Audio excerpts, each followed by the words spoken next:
Hi besties, my name is Angie, this is my channel, maybe I'll read today, and I got new glasses. And how are we feeling about these glasses? Actually don't even tell me, I don't care because I really like them. So this video is another one of my attempts to make knitting more of a presence on this channel. So this video is all of my knitting goals, my dreams, my aspirations, my ideas for this coming winter. I have my Ravelry folder opened up on my computer and we can just get to it. So the first project that I want to work on this winter, and it's the first project that I really need to get started on because it's a Christmas gift, are some pairs of socks for me and my family. I think it would just be really cute and really like darling to have matching socks with me, my sister, and my mom. And I also think it's like quirky subtle, you know, it's not like we're walking around with the same top. We just have matching socks. And if we want to show them off, we show them off. But if we want to cover them up, we cover them up, you know? And more specifically, I got the Kinda Magic sock yarn kit from Wool and the Gang, and I'll post all of the links for the patterns and the makers in the description below. Can't make any promises about the particular yarn because for a lot of these projects I don't know what yarn I'm gonna use yet. But for this project, Wool and the Gang kind of sends you a kit which includes the yarn, the needles, the pattern all in one little box. And I don't typically buy from Wool and the Gang because they're a little expensive, but I got this kit when they were doing like a clearance sale. So I got not one, not two, but three balls of yarn for like under $30, which if you're familiar with Wool and the Gang is a really good deal. So the idea is that this pinkish one will be mine, the bright blue is for my mother, and then this like navy mustardy kind of neutral color would be for my sister because she tends to like more neutral colors. And I'm really excited about this project because I have been wanting to make socks for a really long time, and I have been intimidated of the idea of making socks for a very long time. So at least by like connecting it to a Christmas gift, I have the motivation, the shame, the Catholic guilt to keep on going and to keep on trying to make it happen. But also I'm giving myself a pretty short deadline because it's already like mid-November and I haven't started a single sock yet. The next project will be infinitely simpler and might also be a Christmas gift. I haven't decided and I need to do my research, but it is the City Hiker Beanie by Milena Juhola. This is a maybe Christmas present because in gathering my yarns, I realized I didn't have a present or a project in mind for my brother-in-law, and I don't want him to feel left out by not having a pair of socks. So I'm like, maybe I can make him a hat instead, but I'm not sure if he wears hats, so I have to figure that out. If I don't make this hat for him, I'm definitely making myself a hat or two. If I do make a hat for him, I'll likely make it in like a dark gray kind of situation because again, he's a guy who likes neutrals. They're a family who loves a neutral. For me, I have two really great ideas for this hat. The first is a red. The reason why I want this hat in red is because I just love Little Women. And let me connect those dots for you. Because in the movie Little Women, directed by Greta Gerwig, they have a lot of really great knitwear pieces. A lot of really great shawls, hats, gloves, etc., etc. But of all the hats and scarves and gloves that are featured in that movie, the one that I love the most is the one that Saoirse Ronan wears. It's like this red ear flappy hat.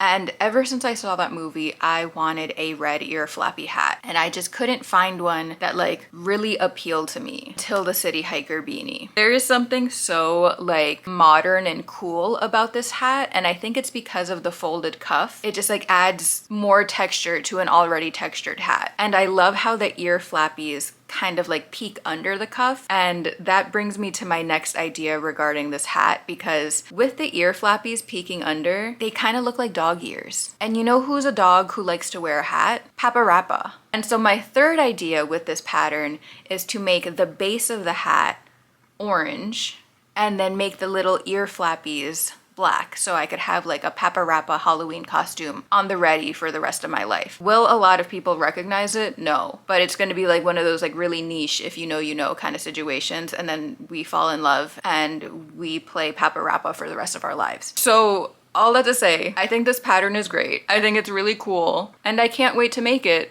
2 to 3 times. But in the case that my brother-in-law does not like an ear flappy hat, I do have another option. And that is the September hat by Petite Knit. And this is just your classic beanie. And there's not much to say about that because this is just my backup plan. Next project is another one I'm really excited about, which is kind of a redundant thing to say because I'm really excited about all of these projects. But this is a project that has been sitting on my metaphorical shelves for many a month. It kind of went viral over the summer, and it's the Sophie scarf by Petite Knit. And I have never been a scarf person. And I think the reason why I've never been a scarf person is because I hate the bulkiness and I hate the weight and I hate the length of a scarf, especially when you wear a scarf in the morning and then it gets warmer throughout the day and then you have to like try and stuff this ginormous thing into your little tote bag. I hate it. So typically in the winters I don't wear scarves, and so typically in the winters I get very sick. And so I think this might be my solution because the Sophie scarf is very short in the way that it wraps around your neck exactly one time and then you kind of just knot it at the front. And it's also really skinny because it's only as wide as like your neck. So for this project I also have two really great ideas. The first idea that came to me was to make a red scarf because again, I look really nice in red. So I have these two little red yarns here, and I think if I double yarn it, it'll be the right thickness for this project. And there are two reasons why I want to make a red scarf. One,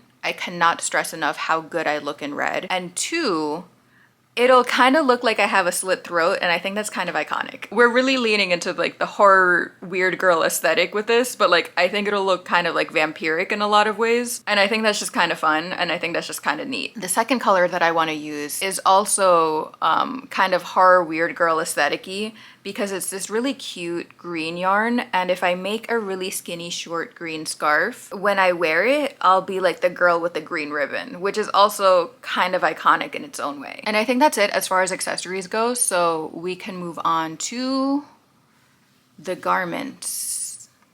I don't know why they get a flashy title, but they do. The first is the Snowflake Vest by QQ Yarn Over. This is a pretty straightforward vest to talk about because it is a vest with a little mock neck, and what do you know? There's a snowflake on it. And I think it's kind of like the quintessential Christmas winter vest. I would love to have this done before Christmas so that I could wear it on Christmas, but I just don't have any of the materials ready. But I really love the shape of it. I love the little mock neck. I love the drop shoulders. And more than anything, I love that giant snowflake. And I want to get more into color work. I want to like actually do legit color work because the only thing I've done in the past was double knitting, which is basically when you knit something in one solid piece in one solid color, and then you go back and you sew the image on top in a new layer. It's not, but it also is still kind of like a cheaty way to get color work done in your project.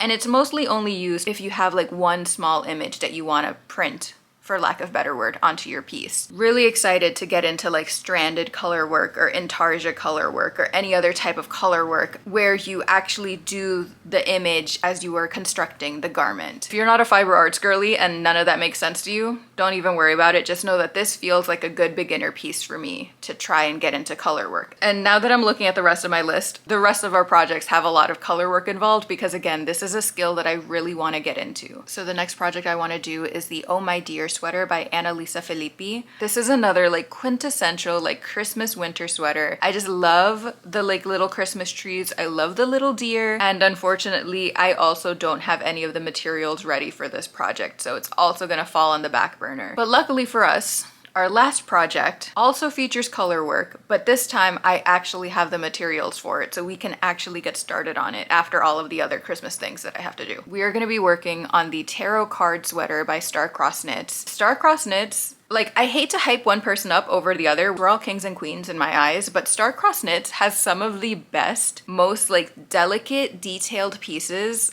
on their Instagram. There's one piece in particular that I'm obsessed with, but I keep pushing it off because like it's not really my like day-to-day style, but there's like this really lovely lace edging on it. So elegant and so beautiful. But that's for another season, that's for another video. For this season, we are focusing on the tarot card sweater. If you don't know this about me, I've gotten super into tarot this year. It's a really great like meditative thing that I do, and it helps me like structure my journaling in a lot of ways, and I'm probably gonna pull some cards after this. So when they first released the sweater, it felt a little serendipitous because I'm like, oh, I'm into tarot now and this is a tarot card sweater. I can like wear my interest. And so I like immediately purchased this pattern and then just did nothing about it. One of the reasons why I haven't started is because I don't really know what tarot card I want on my sweater just yet. I really love the pattern for the star and the moon, but my favorite card is the death card. And so I'm like, do I follow my heart and choose my favorite, but do I really want a skull on the sweater? Like, I'm not sure yet. So there's still time for you to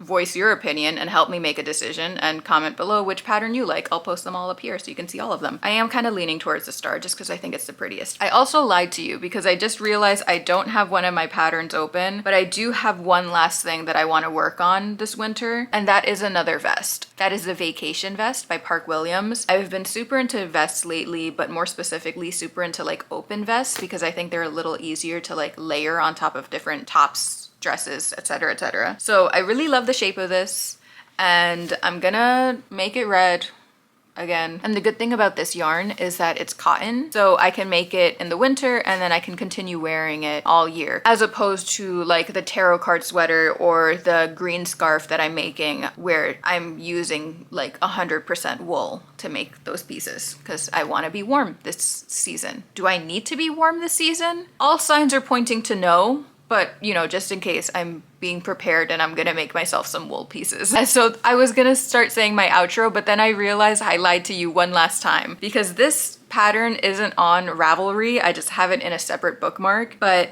I also really want to make the tabby mittens by Material Girls. I'm obsessed with the idea of a tabby mitten. I love the silhouette of it, that it kind of gives you like an alien kind of vibe, and I just want those in my life. I also don't have yarn for this either, but I think I'm gonna go to the yarn store soon, sometime this week, because again, I need to gather materials for these Christmas gifts, and maybe when I'm there, I can also get some yarn for this project. So those are all the patterns that I want to do. We are at the end of the list. We are not adding anything else because I think this is already really ambitious, especially considering the fact I have not started on a single pair of socks yet. And I think that's going to be my smallest and yet my biggest and my most cumbersome project. So thank you so much for watching. I hope you enjoyed this video. I hope you have a great day, and I'll see you in the next one. Bye!